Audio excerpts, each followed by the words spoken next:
వీక్షణ. పార్టీ పెట్టిన 10 ఏళ్లకు పవర్ 100% స్ట్రైక్ రేట్. ఏపీలో నెంబర్ 2 పొజిషన్. జనసేనకు ప్రజా మద్దతు వెల్లువైంది. గతేడాది ఆ పార్టీ చరిత్రలో ఒక మైల్ స్టోన్. ప్రెజెంట్ అధికార కూటమిలో కీలక పార్టీ. జనసేన అధినేతే ఏపీ డిప్యూటీ సీఎం. సో ఒక లక్ష్యం పూర్తయింది. మరి జనసేనాని తర్వాతి లక్ష్యం ఏంటి? పార్టీ పెట్టినప్పుడు అజెండా ఏంటి? ఇప్పుడు మారిన అజెండా ఏంటి? సనాతనం హిందూ ధర్మం చుట్టూనే భవిష్యత్ కార్యాచరణ ఉండబోతుందా?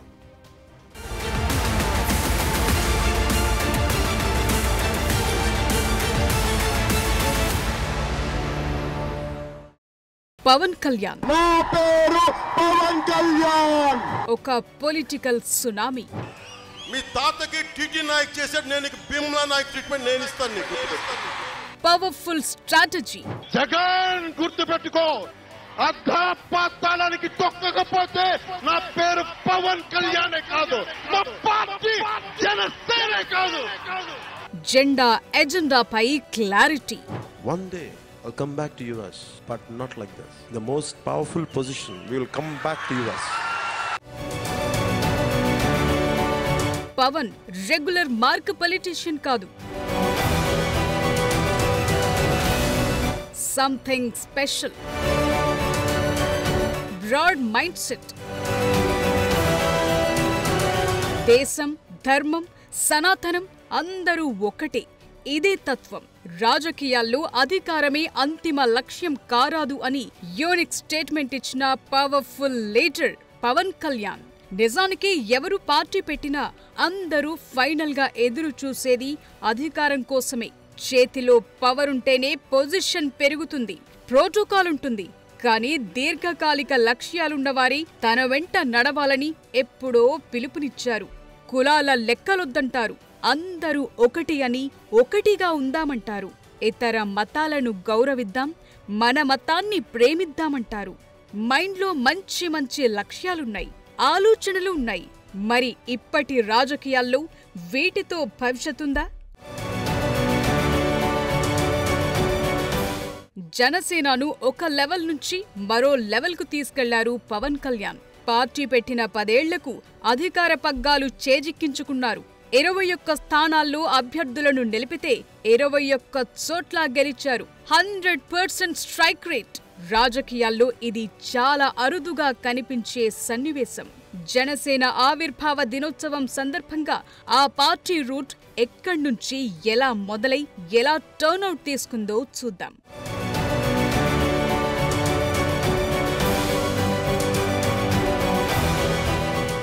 మార్చి 14, 2014 జనసేన ఆవిర్భవించిన రోజుది. మీరు చూపించే ప్రేమ ముందు ఇవి నిలుస్తాయా? నిలవలేవు. ఇప్పుడు 12వ ఆవిర్భావ దినోత్సవాన్ని జయకేతన సభ పేరుతో నిర్వహించుకుంటోంది ఆ పార్టీ. దశాబ్ద కాలంలో ఎన్నో ఆటుపోట్లు. రాజకీయ క్షేత్రంలో కొత్త మార్కు చూపించాలన్న తాపత్రయం చుట్టూ కథ మార్చేశారు జనసేనాని. అసెంబ్లీ ఎన్నికల్లో కని విని ఎరుగని విధంగా విజయం సాధించిన జనసేన పిఠాపురం సమీపంలోని చిత్రాడ దగ్గరే విజయకేతనం సభ నిర్వహించబోతోంది. చాలా ఆటుపోట్ల తరువాత తొలిసారి ఎమ్మెల్యేగా గెలిచి రాష్ట్ర రాజకీయ దిశను ప్రభావితం చేసే అవకాశం ఇచ్చిన పిఠాపురంలోనే సభను నిర్వహిస్తున్నారు. శ్రీ పవన్ కళ్యాణ్ గారు ఆయన యొక్క ఆలోచనలు కానీ ఆయన భావజాలం కానీ ప్రజలు పూర్తిగా అర్థం చేసుకున్నారు. గడిచిన కొంతకాలంగా ఆయన నేతృత్వంలో జనసేన పార్టీ సమస్యల పరిష్కారానికి ఏ రకమైన కృషి చేసిందో ఇప్పుడు ఎన్నికల్లో అత్యద్భుతమైనటువంటి విజయాన్ని సాధించి 100% స్ట్రైకింగ్ రేటు తోటి 21కి 21 ఎమ్మెల్యేలు, 2 ఎంపీలకి 2 ఎంపీలు నెగ్గినటువంటి నేపథ్యంలో ప్రజలకి మన అధికారాన్ని ఏ రకంగా తీసుకువెళ్ళాలి, మనకు వచ్చిన అధికారాన్ని ప్రజలకు కూడా పంచిపెట్టడం ఎలాగనేటువంటి దాని మీద ఆయన దిశానిర్దేశం చేయబోతున్నారు. దాంతోపాటు పార్టీని బలోపేతం చేసుకోవడం కూడా మరొక పక్కన ఆయన అది చెప్పబోతున్నారు. ఆ 2 అంశాలని దృష్టిలో పెట్టుకుని ఆయన ఇచ్చేటువంటి దిశానిర్దేశాన్ని తీసుకుని రాబోయే రోజుల్లో క్షేత్రస్థాయిలో మేము ఏ రకంగా ముందుకు వెళ్ళాలనేటువంటి దాన్ని మేము కార్యాచరణ ఏర్పాటు చేసుకుంటున్నాం.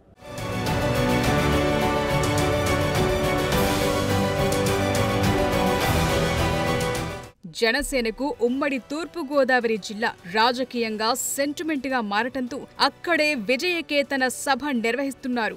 సభకు 3 ప్రవేశ ద్వారాలు ఏర్పాటు చేయగా వాటికి పిఠాపురం రాజా శ్రీరాజా సూర్యారావు బహదూర్, విద్యాదాత మల్లాడి సత్యలింగం నాయకర్, అపర అన్నపూర్ణగా పేరొందిన డొక్కా సీతమ్మ పేర్లు పెట్టడం ద్వారా ఉమ్మడి జిల్లాకు తగిన ప్రాధాన్యమిచ్చేలా చూసుకున్నారు. తొలిసారి అధికారంలోకి రావటంతో సాకారమైన కలను అచ్చొచ్చిన గోదావరి జిల్లా నుంచే పంచుకోవాలనే ఉద్దేశంతో ఇక్కడే సభా ప్రాంగణాన్ని ఏర్పాటు చేశారు.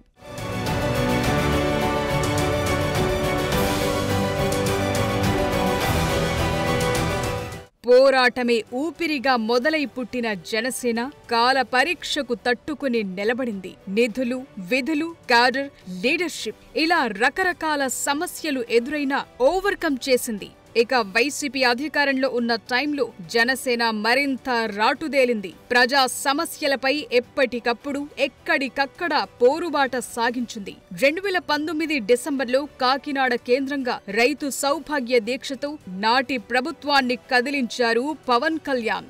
గుంతల రోడ్లతో జనం పడుతున్న నరకయాతను చూసి 2021 అక్టోబర్లో రాజమహేంద్రవరంలో పవన్ పర్యటించారు. స్వయంగా రోడ్లపై గుంతలు పూడ్చారు. 2022లో కౌలు రైతు భరోసా యాత్ర పేరుతో మండపేటలో అన్నదాతల కుటుంబాలకు సొంతంగా చెక్లు పంపిణీ చేశారు.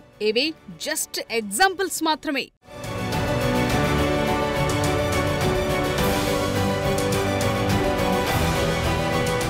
పార్టీ నడపటానికి నిధుల కొరత రావద్దన్న ఉద్దేశంతో మధ్య మధ్యలో కొన్ని సినిమాలు చేశారు. చేతిలో రూపాయి లేనప్పుడు వకీల్ సాబ్ సినిమా ద్వారా వచ్చిన రెమ్యూనరేషన్ జనసేన పార్టీకి ఇంధనంలా పనిచేసిందని స్వయంగా చెప్పుకున్నారు పవన్.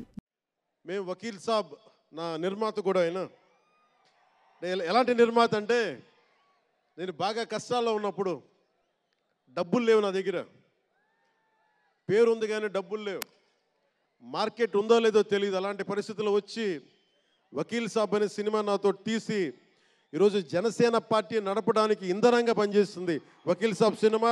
దాని నిర్మాత దిల్ రాజు గారు. జనసేనకు అధికారం ముఖ్యం కాదని, జనం సమస్యలు పరిష్కరించటమే కీలకమని జనసేనాని చాలా సందర్భాల్లో చెప్పుకొచ్చారు. మరిప్పుడు అధికారం చేతిలో ఉంది. ప్రజా సమస్యల పరిష్కారంలో కూటమిలో కీలక పార్టీగా డిప్యూటీ సీఎం హోదాలో పవన్ కళ్యాణ్ ఎలాంటి ప్రిపరేషన్లో ఉన్నారు? ప్రస్తుతం పార్టీ లైనంతా హిందుత్వ ఎజెండాలోకి తీసుకెళ్లారు. సనాతన ధర్మమే కీలకమంటున్నారు. గౌరవిద్దామని చెప్తున్నారు. హిందూ ధర్మాన్ని కాపాడేందుకు అవసరమైతే ఎంత వరకైనా పోరాటమంటున్నారు. జనం సమస్యల నుంచి సనాతన ధర్మ పరిరక్షణ దాకా జనసేన ప్రస్థానంలో చాలా మార్పులే వచ్చాయి. మరి ఆవిర్భావ దినోత్సవం తరువాత స్పెషల్ ఎజెండా ఉండబోతోందా?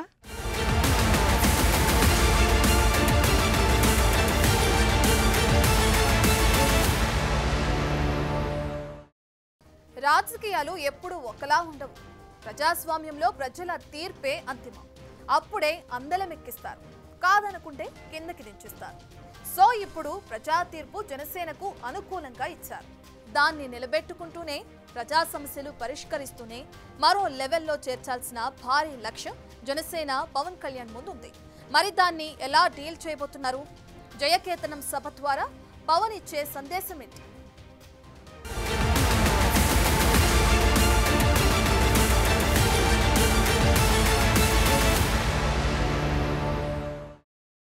అసెంబ్లీ ఎన్నికల్లో అద్భుతమైన విజయంతో వారికి కృతజ్ఞత చెప్పుకునేలా జనసేన ఆవిర్భావ దినోత్సవం ఉండబోతోంది. క్యాడర్ ఉన్నా లేకపోయినా, లీడర్స్ ఉన్నా లేకపోయినా జనసేనను అన్నీ తానే నడిపించారు పవన్ కళ్యాణ్.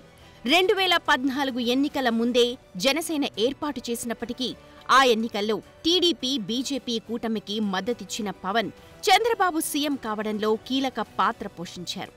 2019 ఎన్నికల్లో బరిలో దిగారు. దీంతో త్రిముఖ పోరులో వైసీపీ లాభపడింది. ఈ పరిస్థితి గమనించిన పవన్ 2024లో మాత్రం టీడీపీ, బీజేపీ, జనసేన కూటమిగా బరిలో దింపడంలోకి రోల్ పోషించారు. అటు టీడీపీ, ఇటు బీజేపీతో మాట్లాడి అందరినీ ఒప్పించి ఒక్కటిగా బరిలోకి దిగి హిట్ కొట్టారు.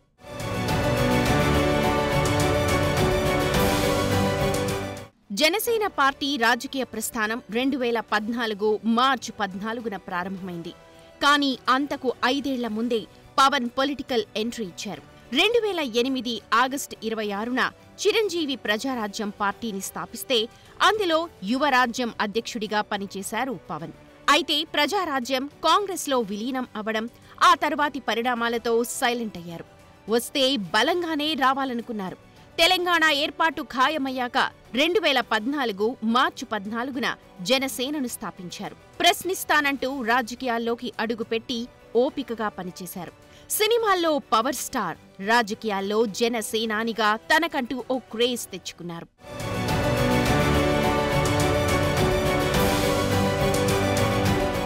రాజకీయాల్లోకొచ్చాక విమర్శలుంటాయి. వాటిని తట్టుకున్నారు. పవన్ ఎదుర్కొన్నవి రాజకీయ విమర్శలే కాదు, వ్యక్తిగత కుటుంబ విమర్శలను పంటి బిగువన ఓర్చుకున్నారు. పవన్ కుటుంబ సభ్యులపై ప్రత్యర్థులు ఇష్టం వచ్చినట్లుగా మాట్లాడినా తన హద్దు దాటకుండా ప్రవర్తించారు. ప్యాకేజ్ స్టార్ అన్నారు. ప్రీపెయిడ్ పార్టీ అని విమర్శలు ఎదుర్కొన్నారు. అవన్నిటినీ మొన్నటి ఎన్నికల్లో ఘన విజయంతో పటాపంచలు చేశారు.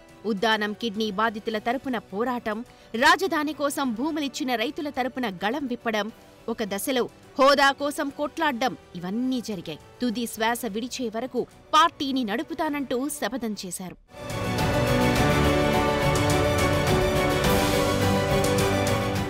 2014లో పార్టీని పెట్టినప్పటికీ 2019లో తొలిసారి ప్రత్యక్ష ఎన్నికల్లో పోటీ చేసి కేవలం ఒక సీటును మాత్రమే గెలుచుకున్న జనసేన పార్టీ 2024లో పోటీ చేసిన 21 అసెంబ్లీ, 2 పార్లమెంట్ స్థానాల్లో గెలిచి 100% స్ట్రైక్ రేట్ సాధించింది. 2024 ఎన్నికల తరువాత జనసేన పార్టీ ఉండదని, పవన్ కళ్యాణ్ రాజకీయాలకు పనికిరారంటూ ఎంతో మంది ఎన్నో విమర్శలు చేస్తే వాటిని సవాల్గా తీసుకున్నారు. చివరికి వ్యక్తిగతంగా టార్గెట్ చేసినా వెనక్కు తగ్గలేదు.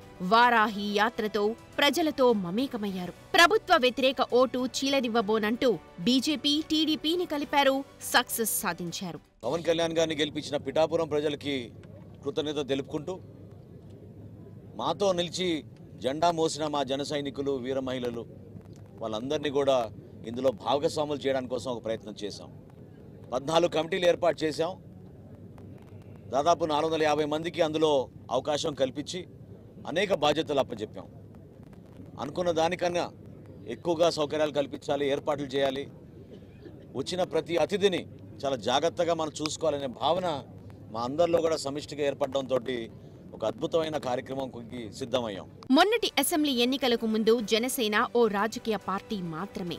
ఫలితాలు వచ్చాక మాత్రం పొలిటికల్ పవర్ సెంటర్గా మారిపోయింది. డిప్యూటీ సీఎంగా బాధ్యతలు చేపడుతూనే అందుబాటులో ఉన్న వనరులతో ఏం చెయ్యొచ్చో వాటన్నిటినీ పట్టాలెక్కిస్తున్నారు. గ్రామీణాభివృద్ధి, పంచాయతీరాజ్ శాఖల బాధ్యతలను నిర్వర్తిస్తూ ప్రజాధనం వృధా అరికడుతూ ఒక్కో పని చేస్తూ వెళుతున్నారు. పవర్ చేపట్టిన పవన్ జనానికి ఇచ్చిన హామీలపై వర్కౌట్ చేస్తున్నారు. మనసులో ఏదుంటే అదే బయటకు మాట్లాడే తత్వం పవన్ కళ్యాణ్ది.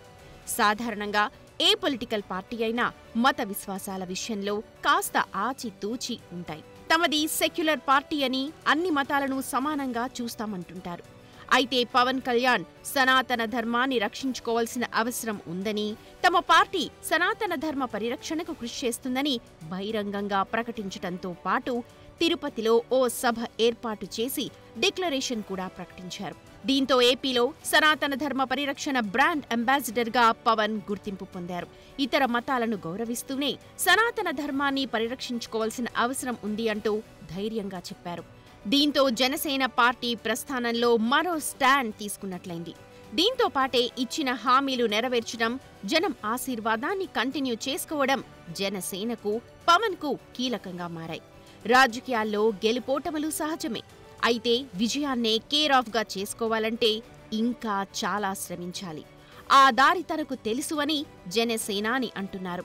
అంతిమంగా తీర్పు ఇచ్చేది మాత్రం జనమే.